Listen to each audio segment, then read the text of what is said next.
আপনাদের কাছে আজ যে রেসিপিটা শেয়ার করছি সেটা আমার গিন্নির সেরা রেসিপি, যেটা খেয়ে আমাদের বাড়ির প্রত্যেকে হাত চাটে। সত্যি কথা বলতে গিয়ে এই মাংস রান্নাটা খেয়েই আমি তার প্রেমে পড়ে গেছিলাম। মাংসগুলোকে ধুয়ে আদা, রসুন, পেঁয়াজ, কাঁচা লঙ্কা বাটা, কাশ্মীরি লঙ্কার গুঁড়ো, হলুদ, বিরিয়ানি মশলা, দই দিয়ে ম্যারিনেট করে 1 ঘন্টা রেখে দিলাম। এইবার কড়াইতে সর্ষের তেল দিয়ে ফোড়নে গোটা গরম মশলা, জয়িত্রী দিয়ে ম্যারিনেট করা চিকেনটা দিয়ে নুন, চিনি, টমেটো কুচি দিয়ে ভালোভাবে কষাতে হবে।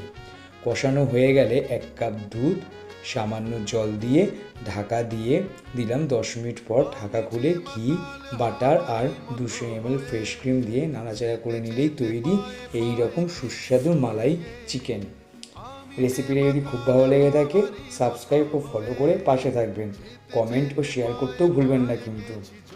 আপনারা সবাই ভালো থাকুন। নতুন কোনো রেসিপি নিয়ে খুব শিগগিরই ফিরে আসছি।